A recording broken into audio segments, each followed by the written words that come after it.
Muy buenas tardes, compañeros. El día de hoy nos toca exponer el tema 3.6, que habla sobre perforaciones por percusión con cable ligero. Nuestro equipo está conformado por Alexandre Dubrovsky Frankenson, Quiroz Rodríguez Yale Alfredo, Toledano Álvarez Cristian Antonio, José Cristian Peña Martínez y su compañero Roberto Cortés. Siguiente, por favor.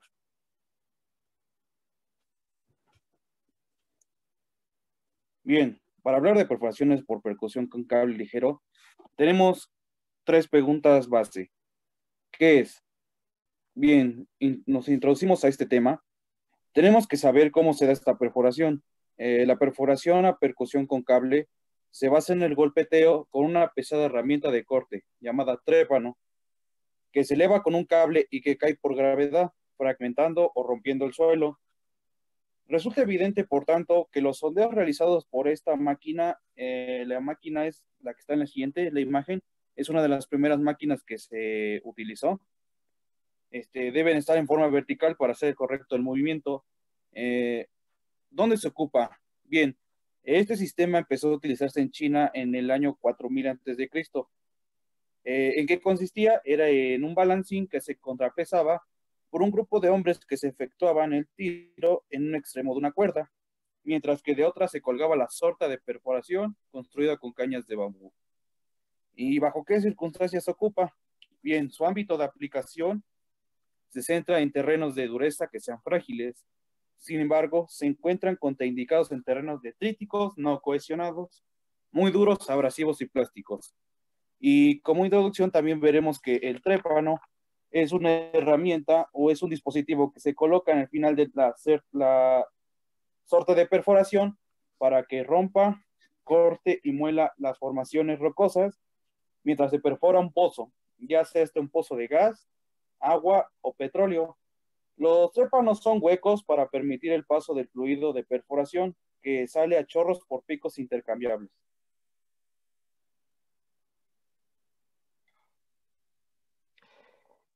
En esta imagen podemos ver el esquema general de un tren de sondeos para la perforación a percusión con cable.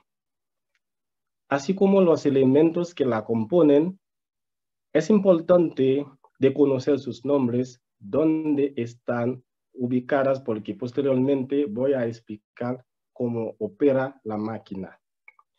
La parte que genera la energía de movimiento mecánica principalmente está constituido por un sistema de poleas, polea balancín, polea fija, cablestante de cuchareo, pesca y auxiliar, motor con transmisión mecánica, cablezante de perforación, excéntrica o catalina. Y todo este movimiento se transmite a través de los cables a las poleas que se encuentran en la parte superior del mástil, que permiten levantar la pieza llamada salta de perforación, que es una pieza más importante de la máquina porque es la que realiza la perforación.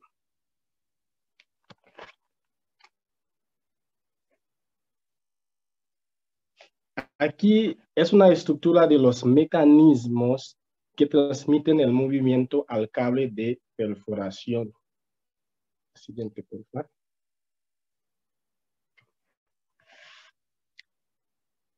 Bueno, operaciones de perforación y terminación del pozo.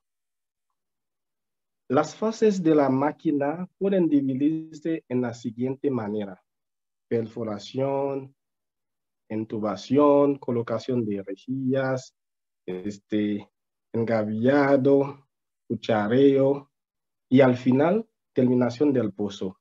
Pero dentro de la perforación podemos mencionar avance o penetración con la salta de perforación, formación del lodo natural. Me refiero a agua más partículas de roca perforada. Y también la evacuación del ripio o detritus de la perforación. Luego, controles. De controles me refiero a avance, limpieza, giro de la herramienta, cadencia de golpeo, estado del cable, desviación del pozo, cambios de terreno, etc. Y al final, descenso o inca de posibles intubaciones provisionales. Y dentro de la intubación, pues esa la composición de la salta, me refiero a longitudes y diámetros, y luego la soldadura de la salta, descenso y colocación en el pozo, uso de los elementos accesorios. Elementos accesorios, pues me refiero a sentadores, piezómetros. Y podemos decir de engavillado, dos colocaciones, ¿no? La primera sería colocación del macizo de gravas flotante y luego la colocación de una o más capas de empaque de gravas.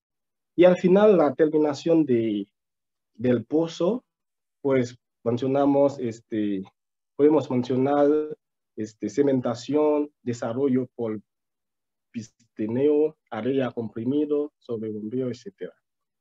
Acidificación y otras especificadas de cada caso. Siguiente. Bueno, perforación a percusión por cable. Tenemos variables alterables y variables inalterables. Esos son las variables que afectan la perforación por el procedimiento de percusión con cable. Y dentro de las variables alterables, encontramos contenidos en sólidos, densidad, factores hidráulicos y factores mecánicos. Y por factores hidráulicos podemos mencionar altura de la columna de agua o lodo sobre el fondo, pérdida de peso de la herramienta por rozamiento y al final pérdida o ganancia del volumen de agua. Y dentro de los factores mecánicos podemos mencionar tipo de herramienta, por ejemplo, los tepanos, diseño, por ejemplo, penetración, escape, desgaste, luego peso de el peso de la salta, ahí se conforma como trepano, los barrones, montera, y luego longitud del golpeo, y giro del cable en cada golpeo en tensión, y al final estado y recarga. Y como variables inalterables podemos mencionar aquí como emplazamiento, operatividad del equipo. En la operatividad del equipo, ahí podemos encontrar estado de revisión, dimensión físico proporcional al esfuerzo requerido y propiedad de las rocas. Ahí las hojas pueden ser porosidad, dureza, etc. Y al final, eficiencia del personal. La eficiencia del personal, pues podemos mencionar competencia, turnos de trabajo, factores psicológicos. La siguiente, por favor.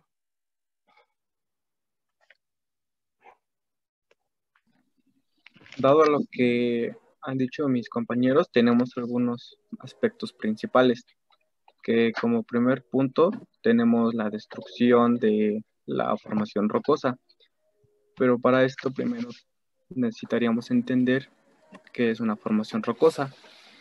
En geomorfología es un accidente que describe afloramientos rocosos aislados, que en general destacan por sus cualidades. Son generalmente el resultado de la meteorización y la erosión que ha sido esculpiendo la roca existente. Las formaciones rocosas, pues en general, se refieren a determinados estratos sedimentarios o de una unidad de roca. Ahora, la abstracción del suelo se lleva a cabo con una herramienta tridentada o un tricono que se hace rotar manualmente desde la superficie, utilizando para ello una barra de perforación. Los residuos generados o coating se llevan hasta la superficie a través de la circulación de los de los lodos de perforación. Después tenemos lo que es la extracción del detritus, que esta pues, la siguiente diapositiva por favor. Como podemos ver, la eliminación del detritus se puede ser discontinua. En el caso de ser interrupción de la perforación y la eliminación mecánica del detritus, o bien continua, empleando un fluido en circulación, ya puede ser aire, agua o lodos, que pues esta a su vez refrigera el útil de perforación y sostiene las paredes de perforación. La extracción hidráulica presenta dos variantes, la circulación directa y la circulación inversa. Cuando se utiliza el fluido para extraer el detritus, la circulación directa se refiere a que el fluido de perforación y el detritus se eleva hacia la superficie entre las paredes del sondeo y el varillaje. La circulación directa y el sistema más empleado en perforaciones relativamente cortas, creo que es menos de 50 metros y hasta ahora ha sido universal en los martillos neumáticos. La siguiente, por favor.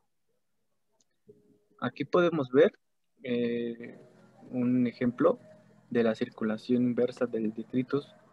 En este caso, el fluido y el material se eleva por el interior del varillaje y en este caso se mantiene inundada la perforación, siendo el ascenso del material por depresión o por inyección forzada. Se emplea también que con los martillos en fondo, este método tiene interés en formaciones relativamente blandas, poco permeables, con fisuración débil, poco abrasivas y paredes estables. En este caso pueden ser como arcillas, algunas formaciones yacíferas y sales potásicas, por ejemplo, en un método seguro pero más caro. Aunque pues mejora la limpieza del sondeo, recupera el detritus de mayor tamaño y aumenta la velocidad de perforación. Normalmente se emplea en un sistema de doble pared, eso es decir que son con dos tubos concéntricos por la cámara exterior y se inyecta el fluido por la interior y asciende. La siguiente, por favor. Tenemos que es la estabilidad ahora realizada. Esto pues básicamente se resume que, bueno, en cuestión de las paredes de la perforación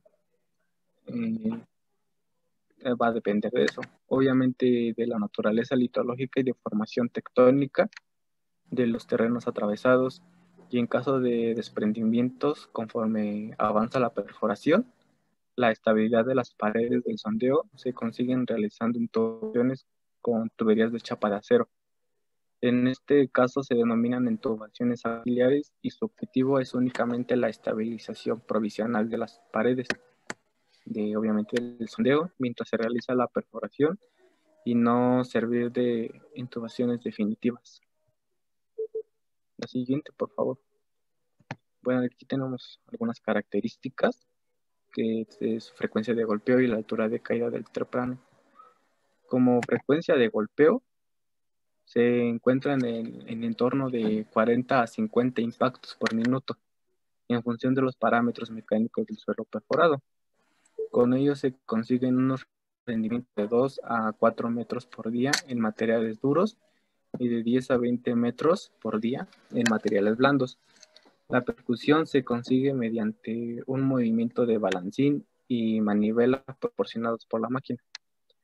Después tenemos lo que es al entreplano. Esta dependerá de la dureza del terreno y de la profundidad del fondo de perforación. En máquinas normales, esta altura oscila entre los 20 y 60 centímetros. La siguiente, por favor. Procesos de perforación. En esta diapositiva, pues analizaremos a continuación el proceso de perforación. Exponer más adelante con mis compañeros las máquinas y los dinámicos. Tenemos que la percusión la energía necesaria para producir la fracturación de la formación rocosa y posterior caída libre de la herramienta, aprovechando la masa de la herramienta y su velocidad en el momento de impacto. Solo pues una pequeña parte de la energía se consume específicamente en el trabajo de fracturar y penetrar la roca. La energía se consume en la elástica de las herramientas, los cables y la perforación rocosa a perforar. La fricción de la herramienta con las paredes del sondeo, penetración en el lodo producto durante la perforación, trituración del detritus anteriormente mencionado, y entre otros. La siguiente, por favor. Bien, aquí tenemos un gráfico que,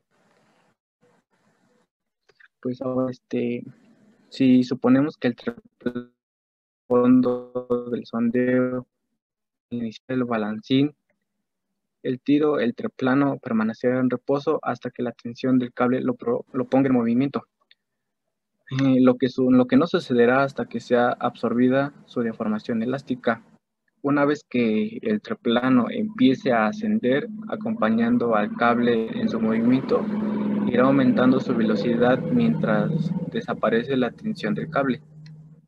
Como podemos ver aquí en el gráfico, siguiendo su ciclo, en un cierto momento el balancín comenzará a descender el cable, aunque el treplano, debido a su energía cinética, seguirá ascendiendo hasta anular la tensión del cable. En este momento el cable alcanzará el mínimo de tensión, comenzará a descender alcanzando el movimiento del cable. Por lo tanto, la altura del triplano es ligeramente superior al correspondiente a la amplitud del movimiento del balancín que habrá fijado anteriormente a la manivela. Este movimiento de percusión es complejo, por lo que el mismo también influye a la viscosidad del lodo, la forma de la herramienta, el rozamiento de las paredes, etcétera, pero fundamentalmente está regulado por los siguientes factores. Tenemos lo que es la amplitud del movimiento, que pues básicamente el movimiento que hemos descrito se produce en un espacio de un tiempo muy corto, y al destruir en cada golpe una determinada parte de la formación rocosa que se perfora, habrá que ir aumentando paulatinamente la longitud del cable para lograr que la herramienta siga golpeando enfrente que va avanzando. Pero si la longitud del cable que se da a la herramienta es excesiva, la altura de caída libre de la herramienta se reduce, pues parte del movimiento del balancín se emplea en recoger el exceso de cable en el sondeo, y entonces el rendimiento del avance disminuye de una manera pues extraordinaria. Si por el contrario la longitud del cable es escasa, el avance se anula, pues la herramienta no puede alcanzar el fondo o lo alcanza con poca velocidad. Además, si ocurre esto, la energía del triplano es absorbida por la estructura de la máquina a través del balancín.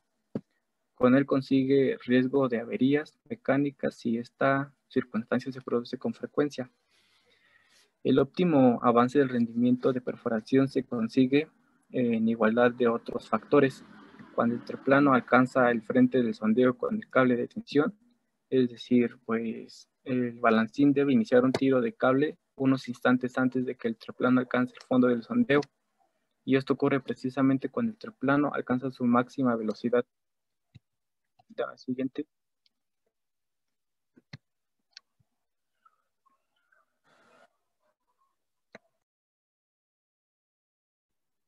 ¿Qué es y sus funciones?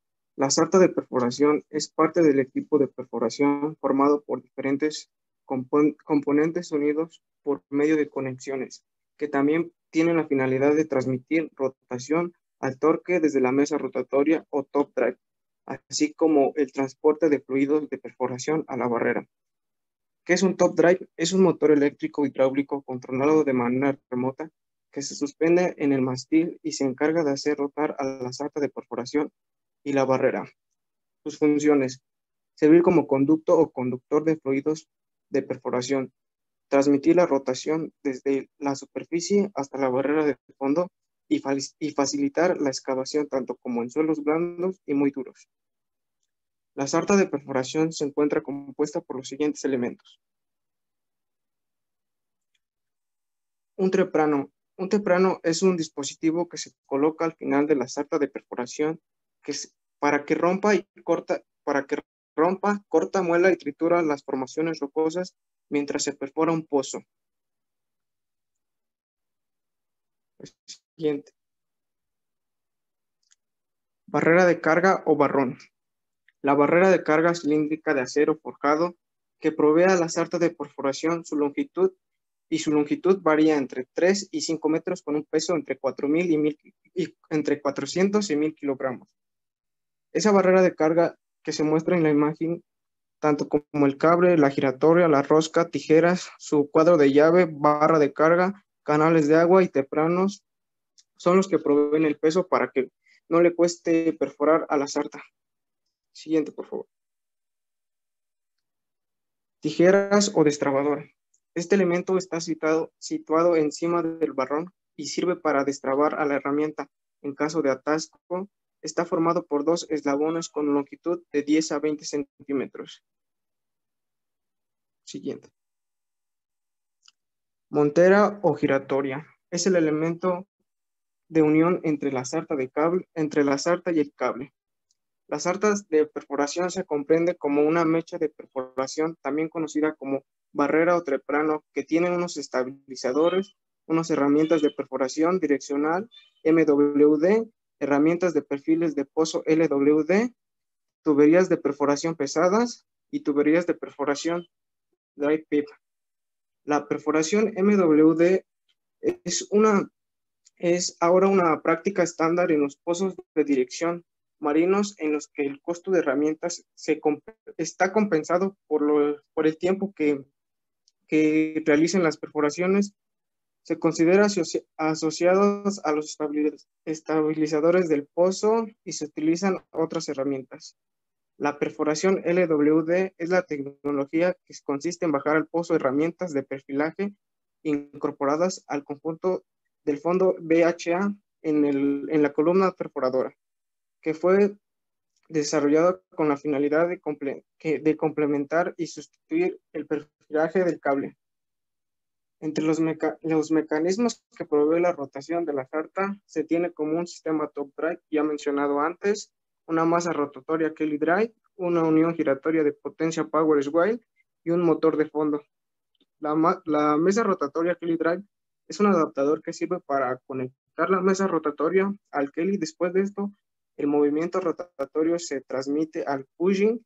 Entonces el propio Kelly a través de la superficie mejora su rotación y da más eficiencia a la sarta.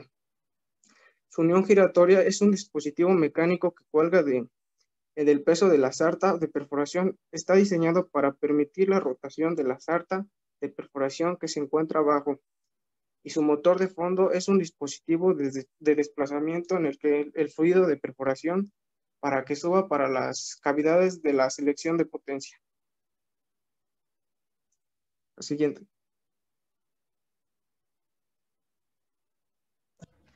Bueno, ya como lo mencionaron mis compañeros, la sarta de perforación es uno de los elementos más indispensables para la excavación por percusión. Algo que tenemos que tener muy en cuenta para esto es que existen distintos modelos de la misma sarta, que estos van a interactuar con el suelo de manera que lo van a excavar.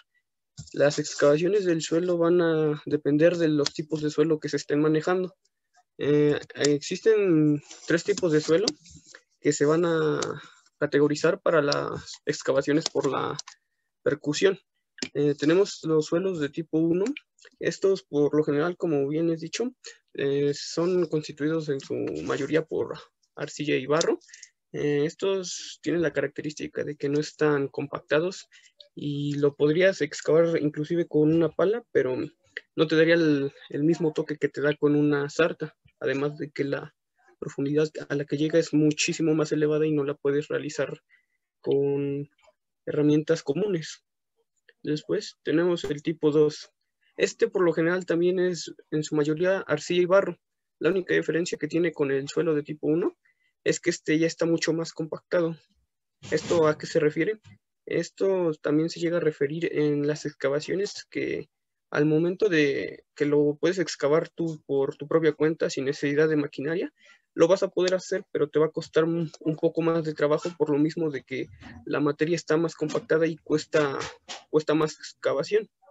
Y ya tenemos como el último suelo, el suelo de tipo 3. Este, al igual que el otro, puede ser arcilla y barro, pero va a tener la diferencia de que va a tener piedras de un gran tamaño, de petate o pedregoso.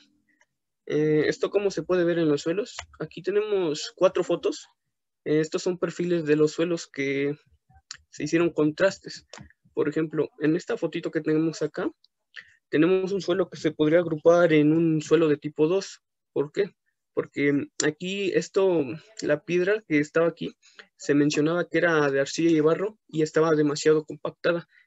¿Por qué no se agrupó en un suelo de tipo 3 si tiene piedras?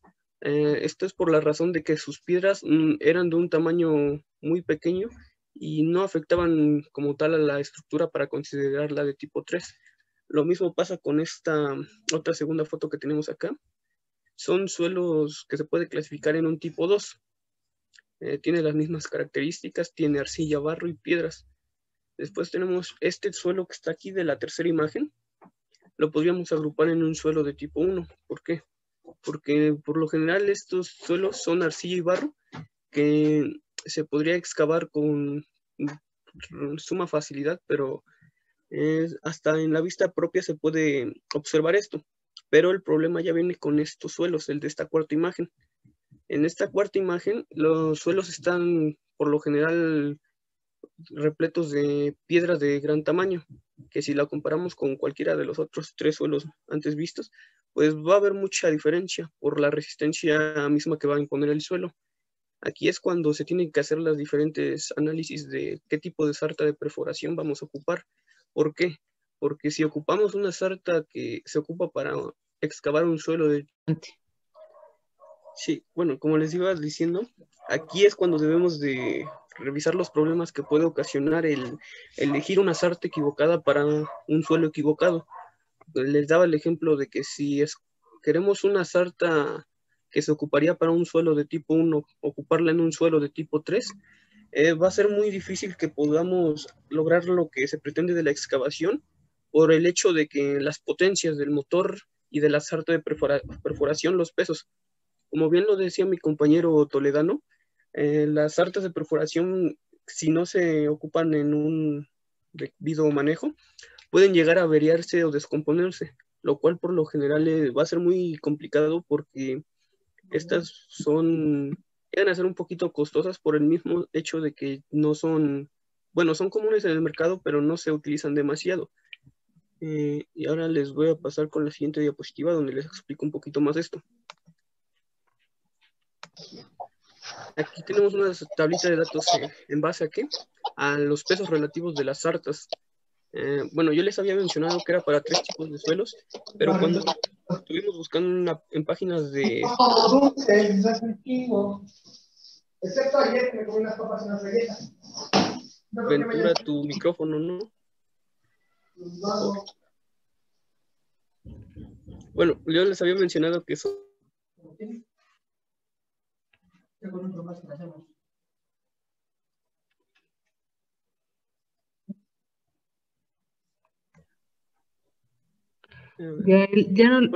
Otra vez. Adelante, es que lo silencié, adelante.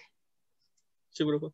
Bueno, yo les había mencionado que se ocupaba para 3 tipos de suelos, pero estuvimos buscando la información y encontramos que, bueno, en varias páginas encontramos lo mismo, que nos hablaba que para la sarta de perforación se dividía en 4 grupos de terreno. La diferencia que va a haber entre el duro y el muy duro, ahorita yo se las voy a explicar, pero bueno, aquí explicándoles los pesos que les decía de la tabla, están para los suelos blandos. Aquí los pesos relativos van a ser, para un suelo blando, va a ser de 1.5 a 25 kilogramos sobre el milímetro de diámetro. ¿Este peso de qué va a ser?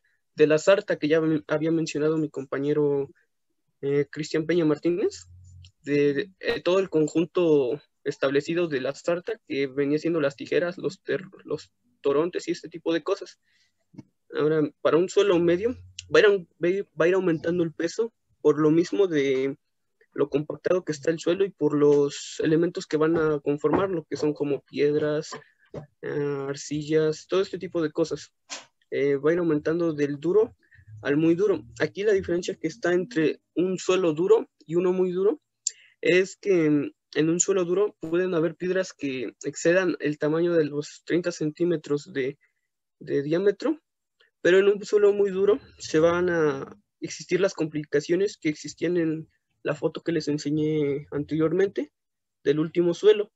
Ahí es donde casi todo por lo general va a ser piedra y donde el tamaño y el peso de la sarta van a ser muy distintos al de los otros, porque miren, por ejemplo, del suelo duro al muy duro, la diferencia puede llegar a ser hasta de la mitad del peso. Y esto, como es en kilogramos sobre milímetro de diámetro, va a ser un peso demasiado elevado. ¿Por qué? Por lo mismo de que se necesita para estos pesos un choque muy fuerte para poder romper la roca y poder excavar. Ahora les voy a hablar rápido de los modelos de percusión más comunes que existen en el mercado. Encontramos estos 4 modelos que tienen sus características y los 3 primeros son para los 3 tipos de suelos que les había mencionado al inicio. Y ahorita les menciono para qué es este último cuarto. En el primero tenemos el SS72. Tienen potencias de motor de 85 caballos sobre hora. Los diámetros de cable era lo que había mencionado mi compañero Dubrowski, que unían al motor con la sarta de perforación a través de poleas, que estos diámetros van a variar, no varían mucho dependiendo de los tipos de sarta. Por lo general se encuentra de 22 a 28 milímetros. Aquí está el peso del temprano, lo que había mencionado mi compañero Cristian Peña Martínez, y lo que yo les dije de los pesos de la anterior tablita. Aquí, ¿cómo sabemos que este es para un suelo de tipo 1? Por el peso del temprano. ¿Por qué? Porque les había dicho que del suelo del tipo 1, los suaves, va a ocupar un peso de 1.5 a 2.5 kilogramos sobre milímetro, que es lo que ya les habíamos especificado. Aquí ya viene también otra vez anotado por si las dudas. En las alturas de la torre encontramos que todas las sartas de perforación por percusión van a estar entre los 14 a más hasta los 18 metros. ¿Esto por qué? Por el golpeteo que existe gracias a la gravedad. A partir de los 14 metros, la gravedad que generan los golpeteos de la sarta son adecuados para cualquier tipo de suelo. Lo que va a cambiar va a ser los pesos. Y los tiros de agua. Los tiros de agua era de lo que les habló mi compañero Toledano, que tienen un mecanismo, las sartas más actualizadas, ¿qué es lo que hacen? Que tiran agua. El agua la tiran para poder hacer más rápido la extracción de lodos, tierras y piedras. Esto era de lo que también les hablaba del detritus, la extracción. Y las capacidades. Las capacidades se miden en metros sobre milímetros. Aquí, de una máquina de modelo SS72, va a llegar a ser desde 300 hasta 450 metros sobre milímetro de excavación. Y va a ser lo mismo con la S81. Aquí lo único que van a cambiar son potencias, los pesos, que ya está dentro del segundo rango que les había informado. Los tiros de agua van de la grúa, pero son de agua, como ya les dije, pues van a aumentar un poquito en esta.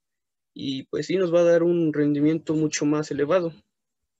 Y también esto se ve beneficiado porque se ocupa para suelos de tipo 2, por lo que si ocuparíamos para un suelo de tipo 1, nos daría más de los 500.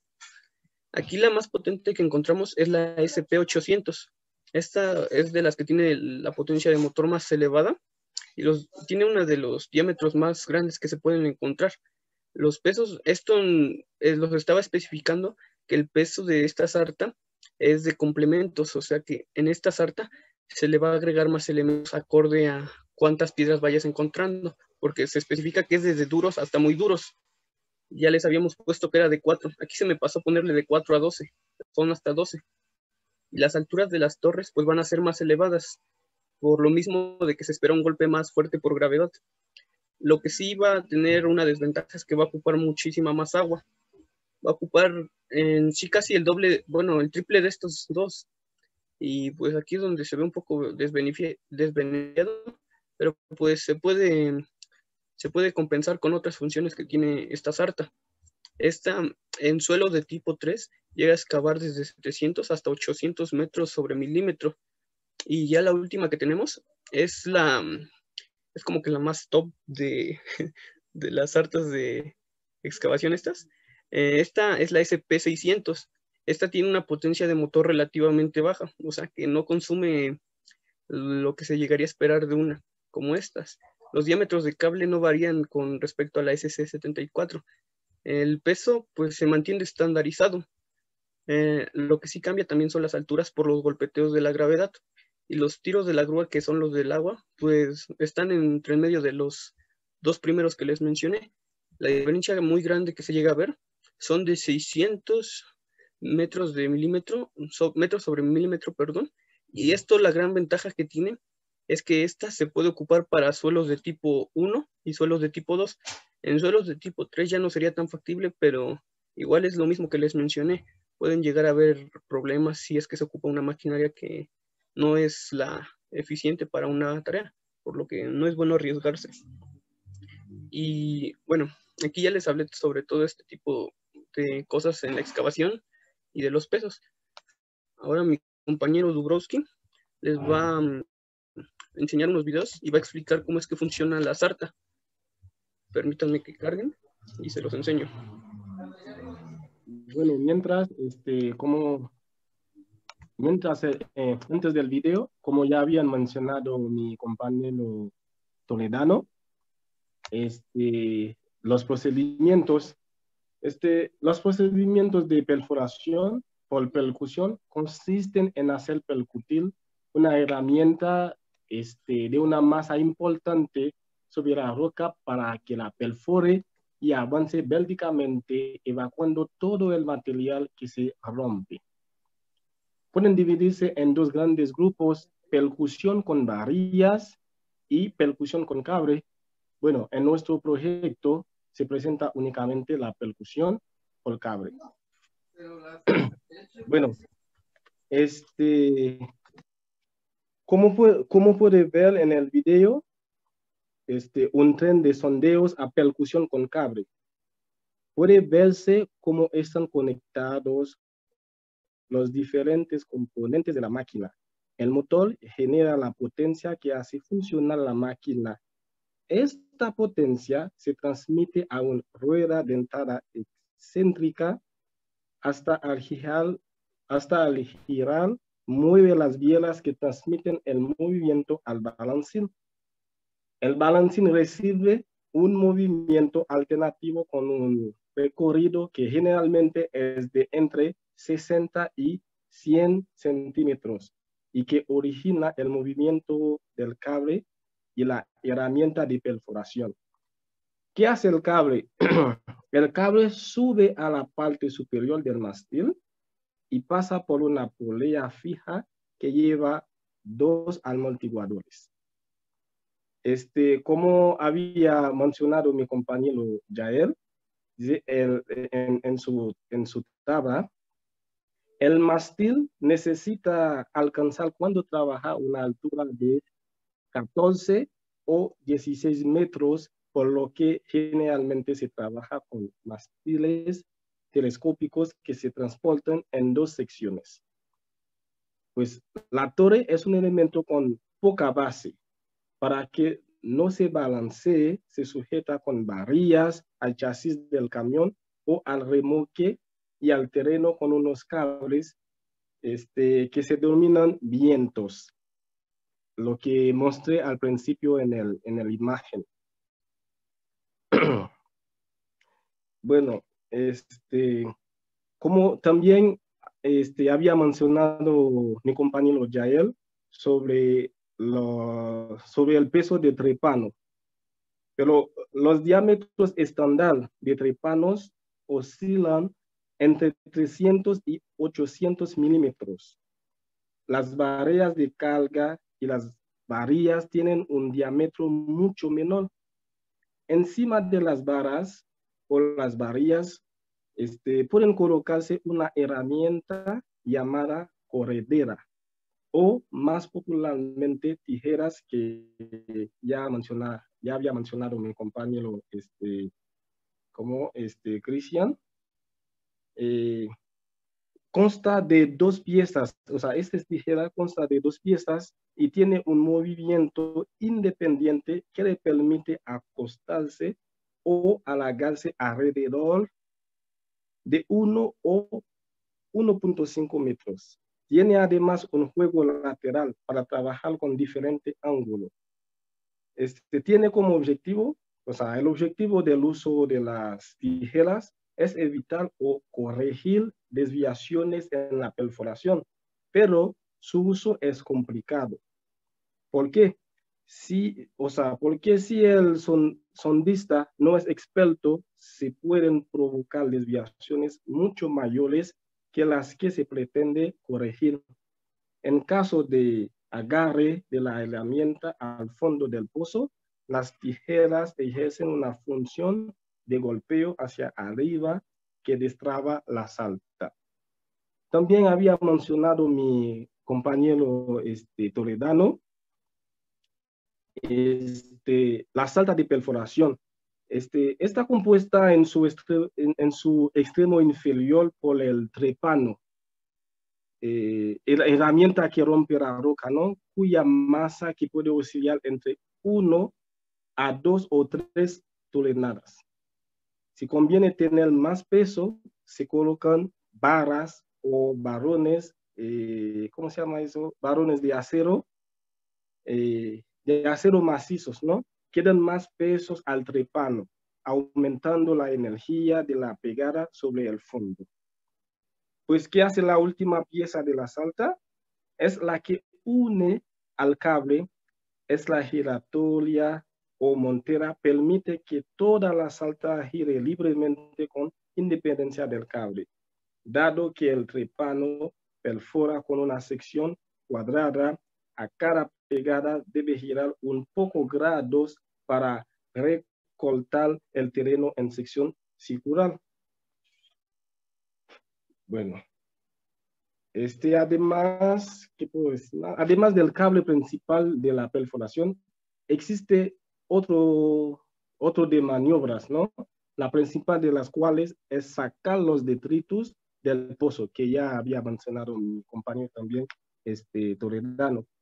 Generalmente cada 1 o 2 metros, máximo 5, se interrumpe la perforación, se levanta la salta y se introduce una cuchara con otro cable. El uso de cables diferente es para ahorrar tiempo. Bueno, aquí sí. Bueno, ya después de esto les íbamos a presentar otro video que teníamos, donde explicaba a detalle unos cuantos datos que pues son también de interés de la salta de perforación. Ahorita permítanme que cargue, se los enseño.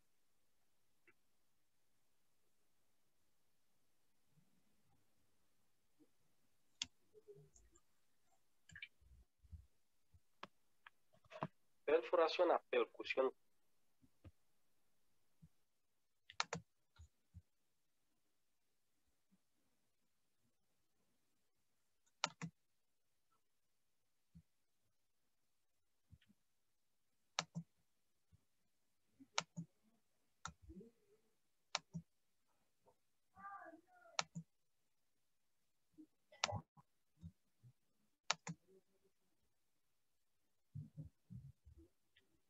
¿Sí se ve? Sí.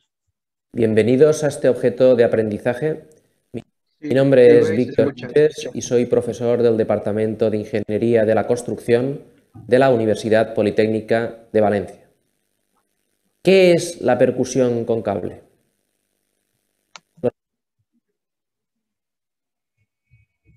Los objetivos de esta presentación son, en primer lugar, comprender el fundamento y aplicabilidad de la perforación a percusión con cable.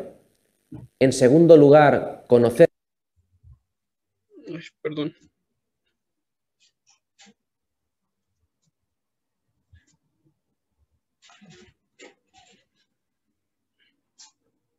los componentes y uso de los distintos elementos del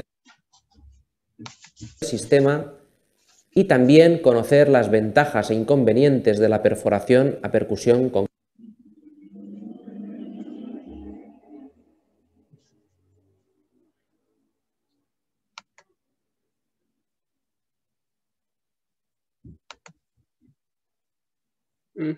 No quiere agarrar mi internet, chicos. Si gusta, nos comparte el link y no sé si ya sea todo de la presentación. Sí, ¿verdad? Estaría mejor.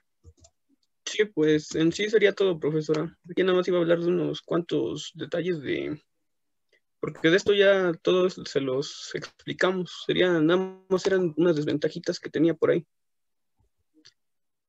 Ok, entonces, Pues en sí sería todo de la exposición, profesora.